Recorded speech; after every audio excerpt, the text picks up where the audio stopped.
Narco test में ये दवा देते ही श्रद्धा की हत्या का राज खुलेगा। आफ्ताब जाने टेस्ट के बारे में।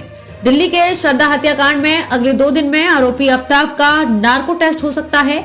आफ्ताब की पुलिस रिमांड खत्म होने वाली है, इसलिए बचे हुए समय में पुलिस कई और सबूत जुटाने की कोशिश में है। पुलिस को भरोसा है कि नार्को टेस्ट में आफ्ताब कई राज खोल सकता है। नार्को एक ग्रीक शब्द है जिसका अर्थ है एनेस्थीसिया या टारपोर होता है। इसका उपयोग मेडिकल टर्म में किया जाता है जो साइकोट्रोपिक दवाओं विशेष रूप से बार्बिटूरेट्स का उपयोग करता है।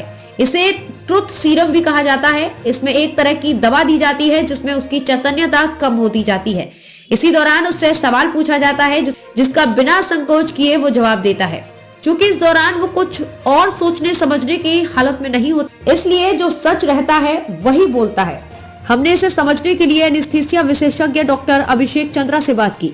उन्होंने कहा इस टेस्ट में इंसान की नसों में सोडियम पेंटोथल, स्कोपोलामाइन और सोडियम अमाइटल इंजेक्ट किया जाता है। एनेस्थीसिया के जरिए जिसे ये इंजेक्शन दिया जाता है, इसके चलते शख्स की चैतन्यता कम होती जाती है, मतलब वो बेहोशी जैसी हालत में रहता है, हालांकि पूरी तरह से बेहोश नहीं रहता।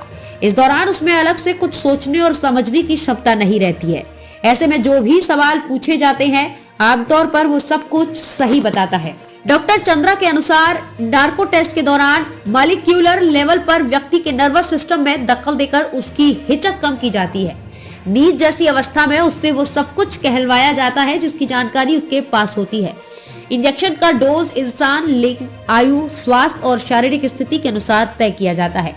इस प्रक्रिया के दौरान व्यक्ति के पल्स रेट और ब्लड प्रेशर की लगातार निगरानी होती है। अगर ब्लड प्रेशर या पल्स रेट गिर जाता है तो आरोपी को अस्थायी तौर पर ऑक्सीजन भी दी जाती है। डॉक्टर अभिषेक ने इस सवाल का जवाब दिया। उन्होंने कहा कि हाँ, ये 100% सिक्योर नहीं है कि नार्को टेस्ट के दौरान इंसान सच ही बोले। कई मामलों में शातिर अपराधी नार्को टेस्ट को भी धोखा दे देते हैं। निठारी कांड में भी कुछ ऐसा ही हुआ था जब इस टेस्ट के जरिए पुलिस को कुछ खास नहीं मालूम चल पाया था।